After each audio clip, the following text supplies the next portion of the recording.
Okay, this will be English Colonization Part 8, and a few more details about Jamestown, and then maybe move on to New England. Okay? And the idea of this would be the second week, but we'll see. Okay. Um, some details about slavery and indentured servanthood, which I've mentioned but not really described. The terms that were used in colonial America don't help us distinguish. Okay, slaves weren't referred to as slaves; they were referred to as servants. Okay, indentured servants. That term just distinguishes them from slaves because they were also referred to simply as servants. So whether you're a European who's working off your boat passage as an indentured servant or a lifetime slave, whichever you are, you're called a servant. You work for a master. You have limited rights or no rights at all. You can be bought, sold, rented out, inherited, won or lost in a poker game. So when John Rolfe said, sold us 20 Negroes, they would have used that same word whether they were lifetime slaves or European indentured servants. That indentured servanthood was getting started just about the same time also. And servanthood, as we'll see in the next part of the unit, remained by far the preferred source of labor until the very late 1600s. Slavery existed, as we'll see, not this time now, but we'll see later. It existed, but just enough to say it existed. Slaves were few in number, scattered out. Their numbers simply would have to be maintained by importation rather than biological increase. All right.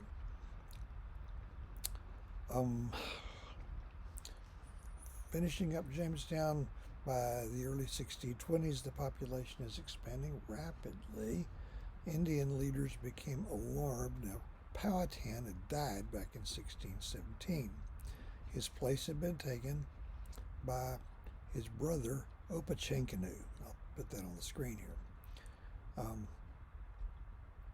Opechancanough thought that letting all these Englishmen come in like that was a mistake. And he hatched a plan for getting rid of the Englishmen. And it involved lulling the English into a false sense of complacency and security. It works every time, you know. So the Indians stop acting hostile. They become very fraternal, very chummy, till the day comes when unarmed Englishmen would walk into Indian villages without a second thought, be greeted as friends. Unarmed Indians would show up at isolated farmhouses and be invited in to share a meal. Looks like we've turned the corner and everything's great. That's just a setup. Opechancanough sprang the trap on a day, if he's who we think he would be fully aware of the significance. It was Good Friday. It was Friday, March 22nd, 1622. Early on that morning, Indians, small, non-threatening numbers of Indians, showed up at any number of isolated farmhouses out up and down what might be called the frontier, where there's no help to come. And they'd have breakfast with their hosts, and then at a prearranged signal, they would get up, seize their hosts' weapons, and kill them. Men, women, and children. The number of dead amounted to 347. That could be as much as a third of the English population of Virginia. It might have been a complete annihilation, but some friendly or traitorous, take your pick, Indians warned the folks in the more populous areas like around Jamestown. They're able to prepare and scramble the militia and keep it from being a complete annihilation. But that must have been Pearl Harbor and 9/11 rolled into one for those people. In fact, there was one village called Wolstenholme Town, I believe. The only way anybody knew it existed later on was there were delegates from there on the list of an early meeting of the House of Burgesses. And I may post some extra stuff about archaeology at that site, which was discovered by some college students in the 1970s. Okay, That may have added to the number killed. I don't know for sure about that. The English bided their time. They didn't counterattack until the winter. Now, an Indian will starve to death if deprived of food about as fast as any other human being, and the English would launch surprise attacks in the winter and burn out the food supplies. So it's like the Indians. What else is new? They won the battle but lost the war. Uh, they're, they were severely hampered after that, and English settlement could continue unabated. Well, time went by, more people came in, memory of what happened in 1622 faded, and the English, who had kept their settlements closer together for a while, forgot about that.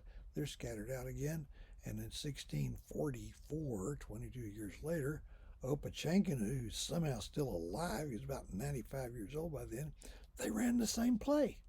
They did exactly the same way. Nobody saw it coming. That time they killed a much larger number of English, but by 1644, the English didn't number in the hundreds, they numbered into the thousands. And that time when they struck back, it was the end of a meaningful Indian presence in what's called Tidewater, Virginia. That's the part of land below what they call the fall line.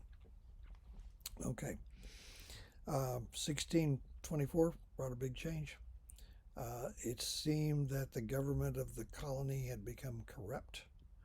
The labor requirement for the indentured servants proved to be impossible to enforce, partly because the people who were supposed to enforce it would have had a difficult time of it, even if people had been grouped in close. But they'd have you out there bending your back in the hot sun, sweating like a pig, on what you assumed to be his company land, fulfill your obligation. But I've got you out there. I'm not telling you that's actually my land. So word of this reached the king. He authorized an investigation, which brought back a very damning report. And in 1624, King James I, the same king who had granted the charter to begin with, abruptly revoked it. Charter gone, London Company gone, no more company. So Virginia, Jamestown, and the other associated settlements, more of them all the time, they became the first royal colony. A royal colony is one owned directly by the king. 8 of the 13 colonies started out, none of them started out as royal colonies. By revolutionary times, when the colonial period's about over, 8 of the 13 had reverted to royal control. That left the House of Burgesses hanging in limbo. It existed under authority from the company, and the company is now gone. What now? I suspect they would have continued meeting with or without permission. The king's 3,000 miles away. What's he going to do? But King James I died in 1625 before he could rule on that. His son, Charles I, rather, I'd say this is surprising, Charles I was completely opposed to even the faintest pretense of democracy in any form. In 1629, just as a concession to reality, he granted permission for the House of Burgesses to continue its existence conditionally. 10 years later, he made it permanent. So, off the hook, dodged the bullet. So we're going to leave Virginia behind at this point and move on to the second colony we're going to look at, and the second official one to be set up, known at the time as Massachusetts Bay. Okay? Since I won't have a lot of time to get into that, I'm going to deal with one that on the timeline comes in between. You've heard of it. It was not an official colony. So in the time I've got left, 6 minutes or so, 5 minutes, we're going to look at what they called Plymouth Plantation. All right?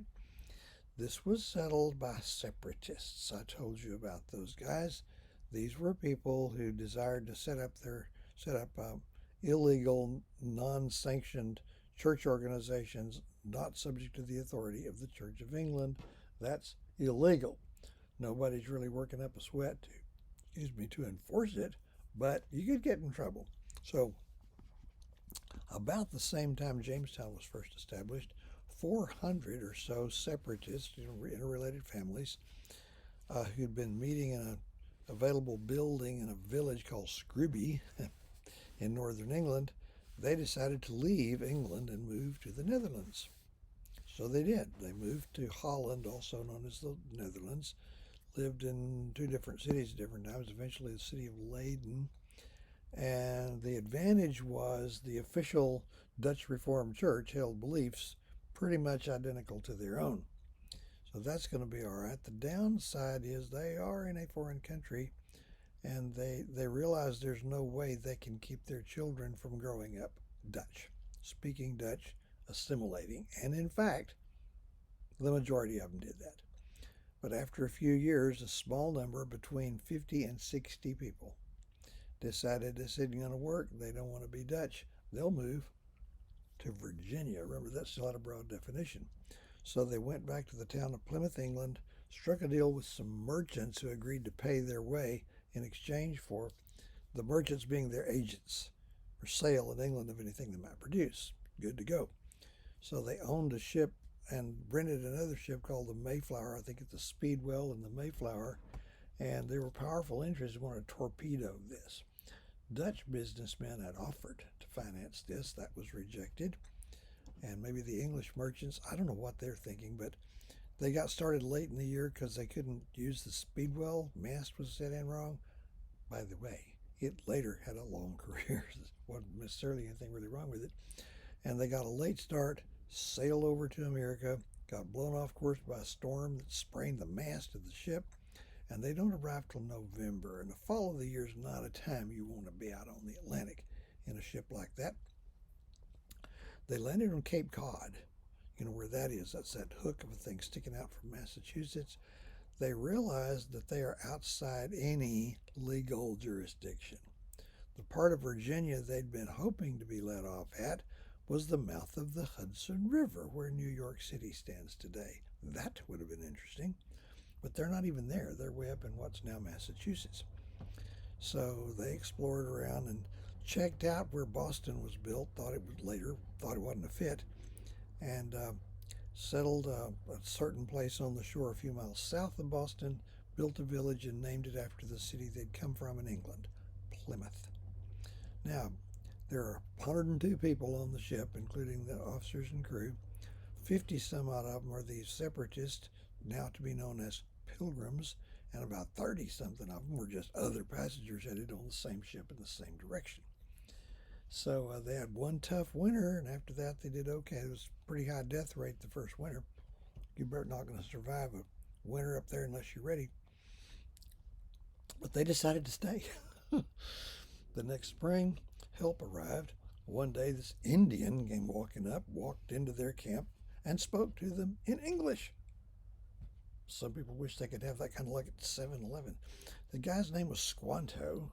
He'd been captured by some Portuguese years earlier and they took him back to Europe and sold him as a slave. And he escaped from that and wandered about, lived in London for a while. So he's sitting around the campfire comparing London coffee shops, but he showed them how to survive in that rather unforgiving climate with deep, shallow soil. Put them in touch with a sachem or chief named Massasoit, and there was an alliance between the Pilgrims and the local Indians. After they'd been there about a year, they decided to have a feast to give thanks to God for their survival in the wilderness. This feast lasted about 5 days, involved over 100 people. Strong chance the Indians brought the food. But that was remembered in our lore, and during the Civil War, President Abraham Lincoln declared it to be a national holiday to be called Thanksgiving. So we'll leave that to whatever else is in the supplement, and in part 9, we will take up Massachusetts Bay. Thank you for your kind attention. Before I forget about it, Plymouth Plantation was recognized by other colonies established later on around there as an official colony, but it never received a charter. Population topped out around 3,500. In the 1690s, it was formally absorbed into its much larger neighbor, Massachusetts Bay. So there you go.